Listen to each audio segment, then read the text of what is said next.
En 1922, una granja tranquila con el nombre de Hinterkaifeck fue el escenario de uno de los asesinatos más brutales, misteriosos y desconcertantes de la historia alemana. El misterio tiene oscuras historias que claman ser contadas. Yo soy Paul, y esta es una de esas historias. Hinterkaifeck era una finca ubicada en el bosque Grünberg, entre las ciudades bávaras de Ingolstadt y Schoppenhausen, a una hora en coche de Múnich. La finca fue ocupada por una familia llamada los Gruebers. La familia se componía del patriarca Andreas, su esposa Casilia, su hija, una mujer ya viuda llamada Victoria, y sus dos nietos, Casilia de 7 años y Joseph de 2 años. Vivían en un relativo aislamiento. Su granja se encontraba aislada en un bosque a 1 kilómetro de la ciudad principal de Kaifeck. Andreas Grueber era conocido como un solitario hostil que golpeaba a su esposa de forma regular y no era muy querido por la gente de la ciudad.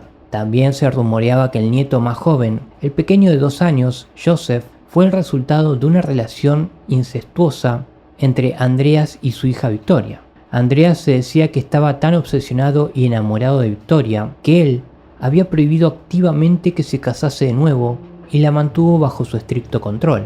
Además de maltratar a su esposa, Andreas también era conocido por ser brutalmente abusivo con sus propios hijos, de los cuales Victoria era la única sobreviviente. En general, la familia era Osca y Urania. El único miembro de la familia que tuvo relativamente buena reputación en la ciudad era Victoria, que tenía una muy hermosa voz y cantaba en el coro de la iglesia.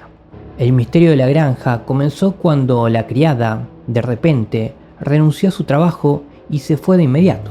Cuando se le preguntó por qué se había ido tan precipitadamente, María explicó que había estado escuchando voces extrañas y otros ruidos en los alrededores de la casa, así como el sonido de pasos desencarnados que emanaban desde el ático. La criada, asolada de terror, se había convencido de que la casa estaba embrujada y no deseaba permanecer ahí ni un momento más. Ella estaba muy pálida y demacrada cuando se fue. Después de su partida, los Gruebers atribuyeron a la pobre mujer de sufrir algún trastorno mental. 6 meses más tarde, las cosas se pusieron más extrañas. Cuando, a mediados del mes de marzo de 1922, Andreas estaba inspeccionando su propiedad después de una tormenta de nieve y descubrió unas pisadas extrañas en la nieve que salían del bosque circundante y se dirigían hasta la casa. Extrañamente, no había pisadas de regreso de nuevo al bosque. Andreas buscó alrededor de la propiedad en busca de cualquier señal de las pisadas misteriosas, pero no había ninguna.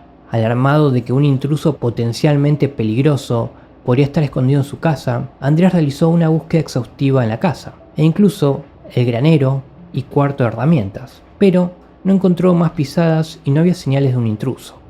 Esa misma noche, Andreas fue despertado por ruidos extraños e inexplicables procedentes del ático. Recordando lo que la criada había dicho sobre fantasmas y siniestros ruidos, miró ahí también, pero no encontró a nadie escondido ahí. Convencido de que no había nadie y aún así un poco nervioso, Andreas se fue a la cama solo para despertar a la mañana siguiente y encontrar un periódico en su porche que nadie en la familia reconocía. No mucho tiempo después de eso, el 30 de marzo de 1922, un juego de llaves de la casa misteriosamente desapareció y no se pudo encontrar en ningún lugar. En su búsqueda, Andreas se encontró con el descubrimiento de arañazos en la cerradura de cuarto de herramientas, como si alguien hubiese tratado de abrirla. El 31 de mayo de 1922, en medio de todos estos sucesos extraños, y un día después del descubrimiento de los arañazos y la desaparición de las llaves, una nueva criada con el nombre de María Baumgartner llegó a la casa para reemplazar a la que había huido en estado de pánico 6 meses antes. El primer día de María en el trabajo resultaría ser su último día, y también sería el último día en que alguien viera a los Gruebers vivos. El 4 de abril de 1922, la gente de la ciudad comenzó a preocuparse por los Gruebers. Nadie los había visto en días y el nieto más grande, Casilia, no se había presentado a la escuela. Además, ninguno de ellos había ido a la iglesia y el correo de los Gruebers se había estado acumulando en la oficina de correos. Victoria en particular nunca había faltado a la iglesia debido a su alta posición como miembro del coro. Algunos de los habitantes del pueblo decidieron ir a su propiedad y comprobar qué era lo que estaba pasando. Al llegar a la granja, las llamadas del grupo de búsqueda no fueron respondidas. Un vistazo preliminar de la parte exterior de la finca no dio ninguna señal de la familia, y todo el lugar tenía una atmósfera extrañamente tranquila. Decidieron inspeccionar en el interior del granero, y al abrir la puerta se encontraron con un espectáculo macabro. Ahí, en un charco de sangre, estaban los cuerpos de Andreas, su esposa, su hija Victoria y la nieta más grande, Casilia. Curiosamente, sus cuerpos habían sido apilados cuidadosamente uno encima del otro y cubiertos de heno. El equipo de búsqueda aterrado procedió a buscar frenéticamente a los otros miembros de la familia y los encontró dentro de la casa. El nieto más joven, Joseph, fue encontrado muerto en su cuna en la habitación de su madre, y la criada, María, también fue encontrada muerta en su habitación en la cama. En total, 6 personas, los 5 miembros de la familia Gruber, más la criada, habían sido brutalmente asesinados a sangre fría. La gente del pueblo inmediatamente llamó a la policía y en cuestión de horas los investigadores del departamento de policía de Múnich habían llegado a la escena. Las autopsias preliminares realizadas en los cuerpos mostraron que todas las víctimas habían sido asesinadas con golpes en la cabeza por una especie de pico. El cuerpo de Victoria mostró señales de estrangulamiento, pero no se cree que fuese la causa de la muerte. El autor se supuso que estaba muy familiarizado con el uso del pico, ya que todas las heridas habían sido precisas, un solo golpe decisivo en la cabeza en cada cadáver. Todas las víctimas, excepto una, se cree que murieron al instante, todas excepto Casilia, que mostró evidencias de haber sobrevivido varias horas después de haber sido gravemente herida. La mayoría de las víctimas estaban vestidas con ropa de cama, excepto Victoria y Casilia, que tenían ropa de civil. Esto, más el hecho de que María y Joseph habían muerto en la cama, sugirió que los asesinatos habían ocurrido en la noche, antes de la hora de dormir. Una investigación de la escena del crimen llevó a la policía a la conclusión de que alguien había traído a Andreas Gruber, su esposa y su hija Victoria al granero de uno en uno para despacharlos con el pico, después de lo cual el asesino había entrado en la casa para terminar con Joseph y la criada mientras estaban en sus camas. Se creía que Victoria y Casilia probablemente habían sido las primeras en ser atacadas, ya que no se habían vestido para ir a dormir, cuando habían ido a investigar lo que les había traído al granero. Un pormenor que la policía observó fue que todos los cadáveres habían sido tratados de alguna manera. Los cuerpos apilados en el granero se habían cubierto de heno, el cuerpo de la sirvienta había sido cubierto con sábanas y el cuerpo de Joseph había sido cubierto con una de las faldas de su madre. Si hasta ahora el análisis de los cuerpos era temible, se presentaron algunos hallazgos muy inusuales. La fecha de la muerte se determinó que fue el viernes 31 de marzo de 1922, pero después de interrogar a los vecinos de la finca, esto resultó ser bastante extraño. Los testigos declararon que habían visto humo saliendo de la chimenea de la granja durante todo el fin de semana, lo que sugiere que alguien había estado en la casa. La casa también tenía evidencia de que alguien había comido recientemente comidas ahí, y una de las camas parecía haber sido usada poco antes de que se hubiesen descubierto los cuerpos. Además se encontró que todo el ganado y animales estaban bien alimentados y habían comido recientemente, lo que fue un hallazgo raro, ya que todos los que normalmente cuidaban de ellos habían muerto desde hacía casi una semana. De hecho, ninguno de los animales en la granja había sido dañado de ninguna manera. El can que fue encontrado ladrando en el granero había sido pacientemente atado por el que había matado a la familia y fue golpeado, pero por lo demás estaba sano. Esta información había dejado bastante perplejo a los investigadores, ya que implicaba que quien había matado a la familia se quedó haciendo vida en la casa durante varios días y alimentando el ganado antes de escapar de la escena. La policía, desconcertada, andaba buscando un motivo, pero se encontró con más misterios. En un principio se creía que el motivo debía haber sido el robo puro y simple.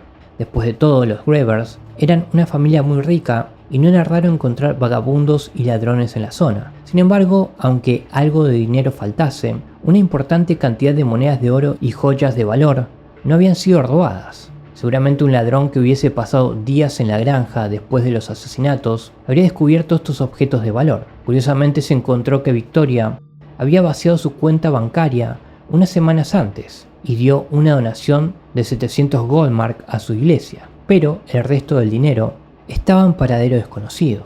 No se sabe si esto tenía alguna conexión con los asesinatos, por lo que se mantuvo meramente como un pormenor extraño. Después, la policía comenzó a sospechar que los asesinatos habían sido un crimen pasional. Las sospechas recayeron sobre un hombre con el nombre de Lawrence Schlittenbauer, que había sido pretendiente de Victoria. Victoria siempre había afirmado que Joseph era el hijo de Schlittenbauer, aunque todo el mundo en el pueblo pensaba que Joseph había sido el resultado de una relación incestuosa entre Andreas Greber y Victoria, y se creía que Schlittenbauer podría haber arremetido en un golpe de celos contra el padre.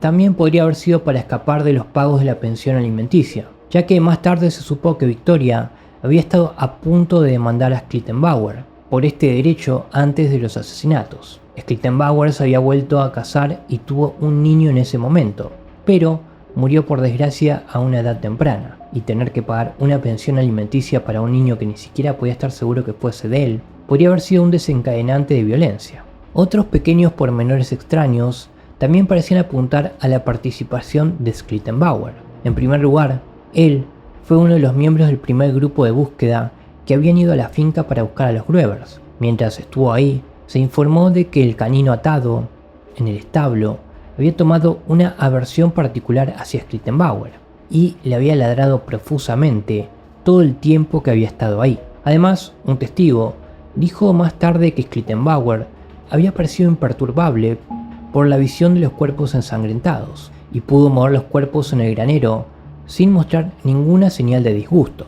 Cuando se le preguntó por qué él estaba moviendo los cadáveres antes de que llegara la policía, dijo que estaba buscando a su hijo. Más allá de una calma increíble ante esas muertes y la violencia, Schlittenbauer también demostró un conocimiento de la granja. Fue capaz de moverse alrededor de la propiedad sin esfuerzo, como si hubiese pasado mucho tiempo ahí.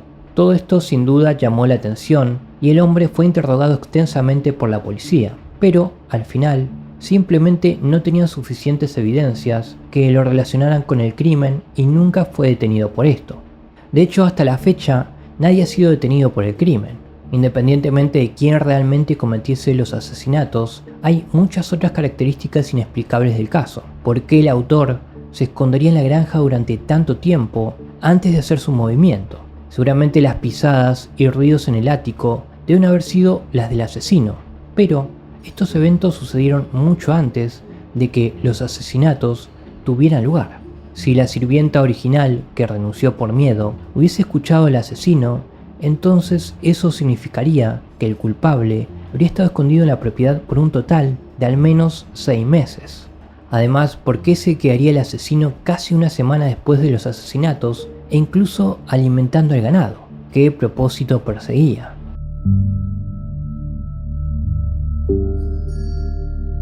Los cadáveres de las 6 víctimas fueron finalmente enterrados en un cementerio en Weihofen, sin las cabezas, ya que las habían enviado a Múnich para un análisis y nunca fueron devueltas. Los cráneos se cree que se han perdido en algún momento durante el caos de la Segunda Guerra Mundial, y nadie está realmente seguro de lo que pasó con ellas, lo cual es un misterio en sí mismo. Los 6 cuerpos decapitados están enterrados junto a un monumento.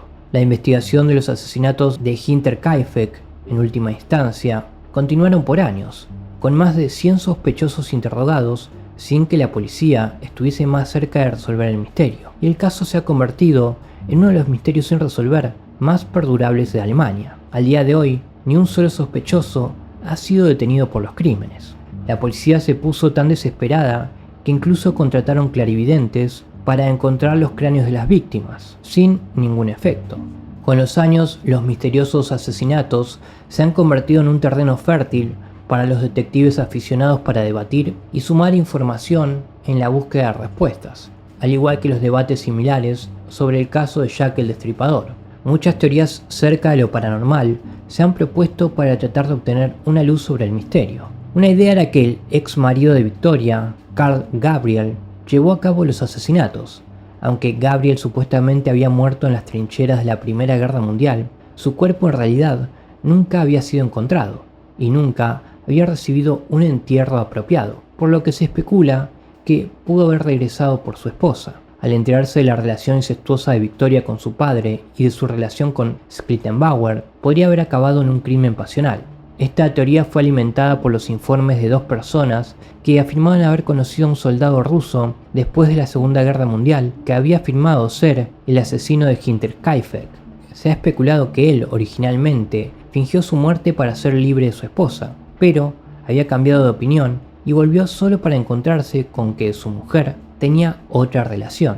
Otros han señalado los elementos aparentemente paranormales del caso, tales como los fantasmas reportados por la criada original, así como los extraños ruidos escuchados por el propio Gruber, el periódico misterioso y las pisadas inexplicables en la nieve. A la luz de estos datos, hay quienes piensan que el culpable no era un hombre en absoluto, sino más bien una especie de fuerza sobrenatural vengativa que había puesto su mira en toda la familia.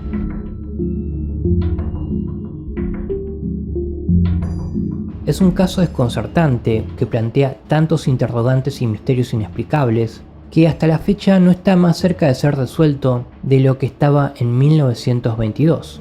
Por su parte, el Departamento de Policía de Múnich en ocasiones ha reabierto el caso. Así lo hizo en 1996 y de nuevo en 2007, pero en ambas ocasiones se encontró con nada más que callejones sin salida. La policía ha dicho que es probable que el caso nunca sea resuelto, ya que han pasado más de 100 años. Las evidencias son escasas o se han perdido en los últimos años.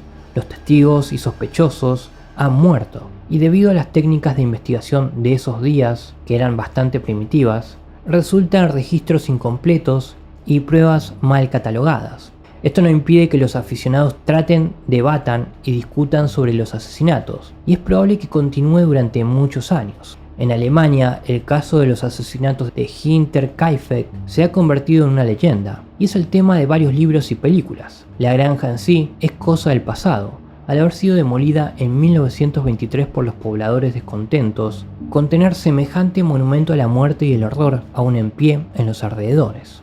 Todo lo que está ahí ahora es un monumento, los recuerdos y los fantasmas de esos sucesos que impregnaron a los silenciosos árboles. Parece ser que es una posibilidad muy real de que esos árboles seguirán siendo los únicos en saber lo que realmente ocurrió ahí. Pero, si vos tenés una teoría para resolver este caso, déjamela en la caja de comentarios.